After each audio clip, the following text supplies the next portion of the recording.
ଖ୍ରୀଷ୍ଟ ପ୍ରେମରେ ସମସ୍ତଙ୍କୁ ମୋର ଆନ୍ତରିକ ନମସ୍କାର।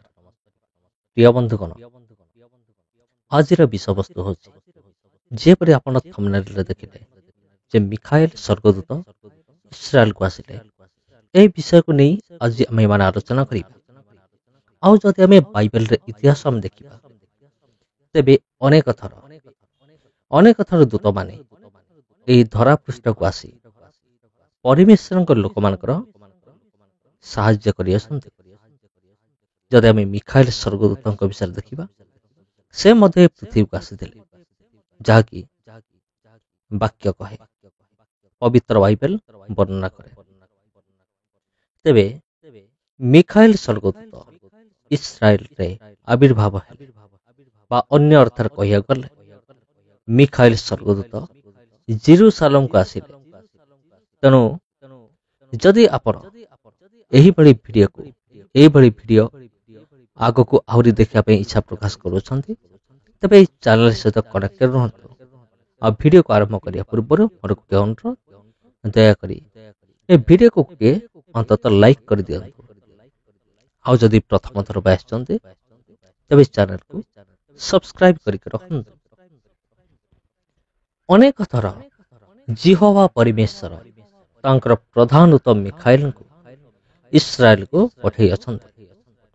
ଇସ୍ରାଏଲକୁ ପଠାଇବାର କାରଣ ହେଉଛି ଯେପରି ଇସ୍ରାଏଲ ଉଦ୍ଧାର ହେବ।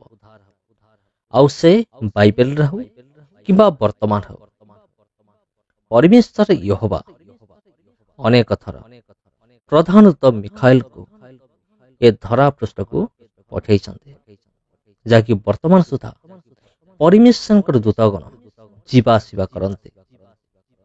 ତେବେ ପରମେଶ୍ୱରଙ୍କ ଦୂତଗଣକୁ ନିଜ ଆଖିରେ ଦେଖିବା ଅନେକ ସାକ୍ଷ୍ୟ ରହିଅଛି। ହଁ ପ୍ରିୟ ବନ୍ଧୁଗଣ, ପରମେଶ୍ୱରଙ୍କ ଦୂତମାନେ ଏ ଧରାପୃଷ୍ଠକୁ ଯିବା ଆସିବା ସେମାନେ କରନ୍ତି, ତାହା ପୁଣି ପରମେଶ୍ୱରଙ୍କ ନିର୍ଦ୍ଦେଶ କ୍ରମେ।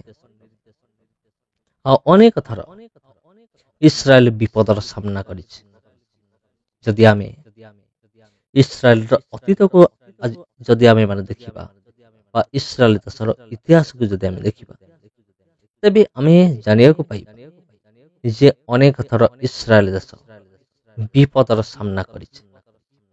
କାରଣ ଯଦି ଆମେ ମ୍ୟାପରେ ଦେଖିବା, ଇସ୍ରାଏଲ ଦେଶର ମ୍ୟାପକୁ ଯଦି ଆମେ ଦେଖିବା, ତେବେ ସେ ମାନଚିତ୍ରର ଚାରିପଟେ ଆମେ ଯଦି ଦେଖିବା, ତେବେ ଅନେକ ମୁସଲମାନ ଦେଶ ଗୁଡ଼ିକ ଘେରିକି ରହିଛନ୍ତି। ଓ ସେମାନେ କ'ଣ କରନ୍ତି, ବେଳେ ବେଳେ ଇସ୍ରାଏଲ ଉପରେ ଆକ୍ରମଣ କରନ୍ତି। କିନ୍ତୁ ପରମେଶ୍ୱରଙ୍କ ଅନୁଗ୍ରହ ଇସ୍ରାଏଲ ଦେଶ ଉପରେ ଏମିତି ରହିଅଛି, ପରମେଶ୍ୱରଙ୍କ ପ୍ରେମ ଇସ୍ରାଏଲ ଦେଶ ଉପରେ ଏମିତି ଅଛି ଯେ ଥରେ ହେଲେ ମଧ୍ୟ ସେମାନେ ନିଜ କାର୍ଯ୍ୟରେ ସଫଳ ହେଇନାହାନ୍ତି। ଏହା ହିଁ ସତ୍ୟ ଅଟେ। ଅବଶ୍ୟ ଇସ୍ରାଏଲକୁ ଦଣ୍ଡ ଦେବା ନିମନ୍ତେ ଯେତେବେଳେ ଇସ୍ରାଏଲ ବିପଥରେ ଯାଇଥିଲା, ପ୍ରାୟ ଅନେକ ବର୍ଷ ପୂର୍ବରୁ, ଯାହାକି ବାଇବେଲ ଲିଖିତ ଅଛି ଯେ ଇସ୍ରାଏଲକୁ ଶାସନ କରିବା ନିମନ୍ତେ ବେଳେବେଳେ ପରମେଶ୍ୱର ବିପଦକୁ ଅନୁମତି ଦେଇଅଛନ୍ତି। କିନ୍ତୁ ଇସ୍ରାଏଲକୁ ସମ୍ପୂର୍ଣ୍ଣ ରୂପେ ବିନାଶ କେବେ ହେଲେ ମଧ୍ୟ କରିନାହାନ୍ତି, କିମ୍ବା ଏ ପୃଥିବୀର କାହାର ମଧ୍ୟ ଶକ୍ତି ନାହିଁ ଯେ ପରମେଶ୍ୱରଙ୍କର ମନୋନୀତ ଜାତି ଇସ୍ରାଏଲକୁ ଧ୍ୱଂସ କରିବା ବା ସମ୍ପୂର୍ଣ୍ଣ ମାନଚିତ୍ରରୁ ହଜେଇ ଦେବା ଭଳି ସାହସ କାହା ମଧ୍ୟରେ ମଧ୍ୟ ବର୍ତ୍ତମାନ ସୁଦ୍ଧା ମଧ୍ୟ ନାହିଁ। ତେବେ ଅନେକ ଥର ଇସ୍ରାଏଲ ବିପଦର ସାମ୍ନା କରିଛି, କିନ୍ତୁ ପ୍ରଧାନତଃ ମିଖାଏଲ ଆଶ୍ଚର୍ଯ୍ୟଜନକ ଭାବରେ ପରମେଶ୍ୱରଙ୍କ ନିର୍ଦ୍ଦେଶ ଅନୁସାରେ ଇସ୍ରାଏଲକୁ ଉଦ୍ଧାର କରିଅଛନ୍ତି। ଏହି ଭିଡ଼ିଓରେ ଆମେ ଇସ୍ରାଏଲ ପ୍ରତି ପରମେଶ୍ୱରଙ୍କ ପ୍ରେମକୁ ଆମେମାନେ ଦେଖିବା ଯେ ପରମେଶ୍ୱର କିଭଳି ଭାବରେ ଇସ୍ରାଏଲ ଦେଶକୁ ପ୍ରେମ କରନ୍ତି। ଆଉ ଯଦି ଆମେ ବାଇବେଲରେ ଦେଖିବା କିମ୍ବା ଯଦି ଆମେ ଇତିହାସକୁ ଦେଖିବା, ତେବେ ରାଣୀ ଇସାବେଲ ଆଉ ବର୍ତ୍ତମାନ ଯୁଗର ହିଟଲର ଏମାନେ ପ୍ଲାନ୍ କରିଥିଲେ ଟୋଟାଲି ସମ୍ପୂର୍ଣ୍ଣ ରୂପେ ଇସ୍ରାଏଲକୁ ଧ୍ୱଂସ କରିବା ନିମନ୍ତେ। ଆଉ ନିକଟ ଅତୀତରେ ମିଖାଏଲ ଇସ୍ରାଏଲକୁ ଆସିଥିଲେ, ଆଉ ଆସିଥିଲେ ବୋଲି ଜେରୁସାଲେମର ଜନସାଧାରଣ ସେମାନେ ଦାବି କରନ୍ତି। ତେବେ ପ୍ରିୟ ବନ୍ଧୁଗଣ, ଅନେକ ଶତ୍ରୁ ଆସିଲେ ଇସ୍ରାଏଲକୁ ସମ୍ପୂର୍ଣ୍ଣ ରୂପେ ମାଟିରେ ମିଶାଇ ଦେବା ପାଇଁ ବା ମାନଚିତ୍ରରୁ ଇସ୍ରାଏଲର ନାଁକୁ ସମ୍ପୂର୍ଣ୍ଣ ରୂପେ ଲିଭେଇବା ପାଇଁ ଅନେକ ଚେଷ୍ଟା ପୂର୍ବରୁ ହେଇଛି।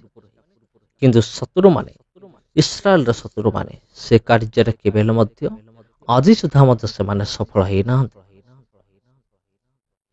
ତେବେ ଆମେ କିଛି ଘଟଣା ଆମେମାନେ ଆଲୋଚନା କରିବା।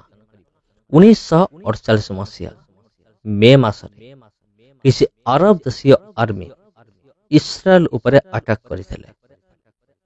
ଆଉ ସେ ଦେଶଗୁଡ଼ିକ କ'ଣ କ'ଣ? ସେ ଦେଶଗୁଡ଼ିକ ହେଉଛି ଇଜିପ୍ଟ, ସିରିଆ, ଲିବାନନ, ଇରାକ, ଏମିତି କେତେକ ଦେଶ ସେମାନେ ଚେଷ୍ଟା କରିଥିଲେ ଏହି ଆରବ ଦେଶୀୟ ଆର୍ମି ଇସ୍ରାଏଲ ଉପରେ ଆଟାକ୍ କରିଥିଲେ ବା ଆକ୍ରମଣ କରିଥିଲେ। କିନ୍ତୁ ଇସ୍ରାଏଲକୁ ସେମାନେ ହରାଇ ପାରିନଥିଲେ। ହଁ ପ୍ରିୟ ବନ୍ଧୁଗଣ, ସେମାନେ ଚେଷ୍ଟା ତ କଲେ କିନ୍ତୁ ଇସ୍ରାଏଲକୁ ହରାଇ ପାରିଲେ ନାହିଁ। ଯଦି ଆମେ ଦେଖିବା 1967 ମସିହାରେ ଆଉ ଥରେ ଇଜିପ୍ଟ, ସିରିଆ, ଲିବାନନ ଆଉ ଇରାକ ଆଉ ଥରେ ସେମାନେ ଇସ୍ରାଏଲ ଉପରେ ଆକ୍ରମଣ କରିଥିଲେ। ଆଉ ସେମାନଙ୍କ ଲକ୍ଷ୍ୟ ଥିଲା ଇସ୍ରାଏଲକୁ ସମ୍ପୂର୍ଣ୍ଣ ରୂପେ ମାନଚିତ୍ରରୁ ପୋଛି ଦେବା ପାଇଁ।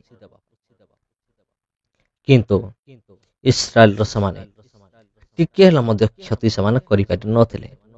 ତା କାରଣ କ'ଣ? ତାର କାରଣ ହେଉଛି ପରମେଶ୍ୱର ୟେହୋବା ନିଜେ ଇସ୍ରାଏଲର ସପକ୍ଷରେ ଅଛନ୍ତି। ଆଉ ଇସ୍ରାଏଲ ପ୍ରତି ପରମେଶ୍ୱରଙ୍କର ଏଇ ଯୋଉ ପ୍ରେମ, ଏହା ହିଁ ସବୁଠାରୁ ବଡ଼ ଅସ୍ତ୍ର ଅଟେ। ଏହା ଏମିତି ଏକ ଅସ୍ତ୍ର ଅଟେ, ଯେହୋବା ପରମେଶ୍ୱରଙ୍କ ପ୍ରେମ ଏମିତି ଏକ ଅସ୍ତ୍ର ଅଟେ ଯାହାକି ମିସାଇଲ ଠାରୁ ମଧ୍ୟ, ମଣିଷ ତିଆରି ମିସାଇଲ ଠାରୁ ମଧ୍ୟ ଆହୁରି ମାରାତ୍ମକ ଅଟେ। ତେବେ ଇସ୍ରାଏଲକୁ କିଏ କାହିଁକି ହରାଇ ପାରିବ? ତେବେ ଯେ ପର୍ଯ୍ୟନ୍ତ ପରମେଶ୍ୱର ୟେହୋବା ଇସ୍ରାଏଲର ସପକ୍ଷରେ ଅଛନ୍ତି, ସେ ପର୍ଯ୍ୟନ୍ତ କାହାର ମଧ୍ୟ ସାହସ ନାହିଁ ଯେ ଇସ୍ରାଏଲ ଭଳି ଦେଶକୁ ମାନଚିତ୍ରରୁ ହଜେଇ ଦେବା ନିମନ୍ତେ। ଆଉ ଯଦି ଆମେ ଗୋଗ ମାଗୋଗ ଜାତି ସହିତ ଇସ୍ରାଏଲର ଯୁଦ୍ଧ ବିଷୟରେ କଳ୍ପନା କରୁ, ତେବେ ଆମେ ଜାଣିବାକୁ ପାଉ ଯେ ଭବିଷ୍ୟତରେ ଏକ ଯୁଦ୍ଧ ହେବାକୁ ଯାଉଅଛି, ଯାହାକୁ ଗୋଗ ଏବଂ ମାଗୋଗ ଏଇ ଯୋଉ ଜାତିଗଣକୁ ଭଣ୍ଡ ଖ୍ରୀଷ୍ଟ ଏକତ୍ର କରିକି ସେ ପରମେଶ୍ୱରଙ୍କ ଲୋକମାନଙ୍କ ବିରୁଦ୍ଧରେ ଉଠିବ ଏବଂ ପରମେଶ୍ୱରଙ୍କ ଲୋକମାନଙ୍କୁ ସମ୍ପୂର୍ଣ୍ଣ ରୂପେ ବିନାଶ କରିବା ନିମନ୍ତେ ଚେଷ୍ଟା କରିବ। କିନ୍ତୁ ଶେଷରେ ସେ ସମସ୍ତେ ଅଗ୍ନିରେ ଦଗ୍ଧ ହେବେ। ଏହା ବାଇବେଲରେ ଲେଖା ଅଛି, ପ୍ରକାଶିତ ବାକ୍ୟରେ ଲେଖା ଅଛି, ଆପଣ ପଢିପାରିବେ।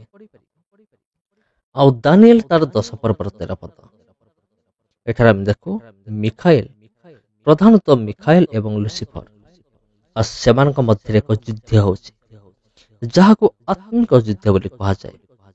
ଦାନିଏଲ 10 ପର୍ବର 13 ପଦ, ଏଠାରେ ଏପରି ଲେଖାଯାଏ, ମାତ୍ର ପାରସ୍ୟ ରାଜ୍ୟର ଅଧିପତି 21 ଦିନ ପର୍ଯ୍ୟନ୍ତ ଆମ୍ଭର ପ୍ରତିବାଧା କଲା।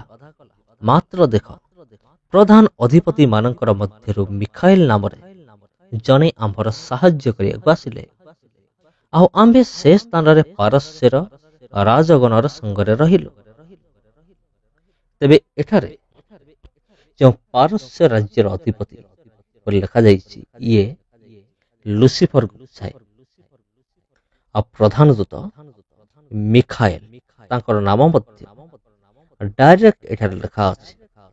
ସେ ଆସିଲେ, ଶୟତାନ ସହିତ ଯୁଦ୍ଧ କଲେ ଏବଂ ଦାନିଏଲଙ୍କର ସାହାଯ୍ୟ କଲେ। ଆଉ ଯଦି ଆମେ ଜିହୁଦା ପୁସ୍ତକ ଦେଖିବା, ଜିହୁଦା ପୁସ୍ତକରେ ମଧ୍ୟ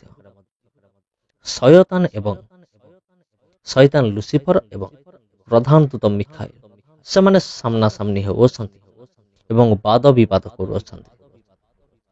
ଆଉ ସେଠାରେ ପ୍ରଧାନ ଦୂତ ମିଖାଏଲ ଶୟତାନର ବିଚାର ନ କରି ସେ କେବଳ ଏତିକି କହୁଛନ୍ତି, ପରମେଶ୍ୱର ତୁମକୁ ଧମକ ଦିଅନ୍ତୁ ଆଉ ଦୂତଗଣ ମନୁଷ୍ୟମାନଙ୍କର ଯତ୍ନ ନିଅନ୍ତି।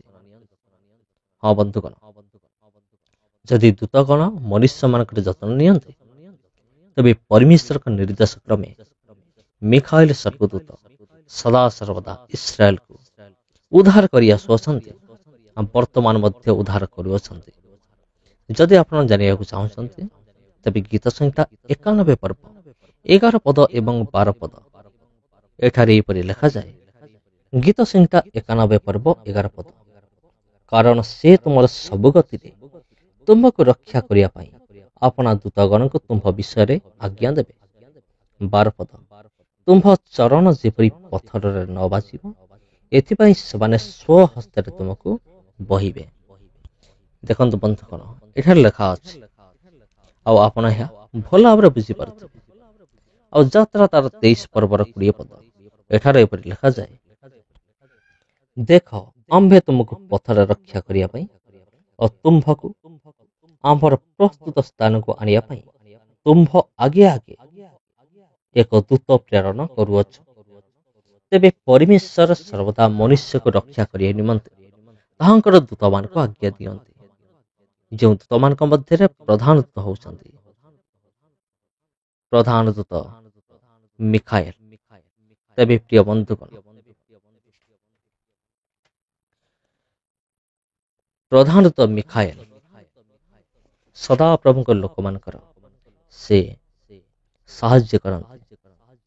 ଆଉ ଅନେକ ପ୍ରକାର ଦୂତ ବାଇବେଲରେ ଅଛନ୍ତି, ଯେଉଁମାନେ ଈଶ୍ୱରଙ୍କ ଚତୁଃପାର୍ଶ୍ୱରେ ରହି ଈଶ୍ୱରଙ୍କ ପ୍ରଶଂସା କରନ୍ତି, ଯେପରି କିରୁବଗଣ, ସରାଫଗଣ, ଚାରି ପ୍ରାଣୀ, 24 ପ୍ରାଚୀନ ଆଉ କୋଟି କୋଟି ଦୂତମାନେ। ଏମାନେ ସମସ୍ତେ ପରମେଶ୍ୱରଙ୍କ ଚତୁଃପାର୍ଶ୍ୱରେ ରହି ପରମେଶ୍ୱରଙ୍କର ଗୌରବ ପ୍ରଶଂସା କରନ୍ତି। ତେବେ ପ୍ରିୟ ବନ୍ଧୁଗଣ, ସମସ୍ତଙ୍କୁ ଖ୍ରୀଷ୍ଟ ପ୍ରେମରେ ମୋର ଆନ୍ତରିକ ନମସ୍କାର। ପୁଣି ଦେଖା ହେବ ଆପଣଙ୍କ ସହିତ ଆଉ ଗୋଟେ ଭିଡ଼ିଓରେ। ନମସ୍କାର।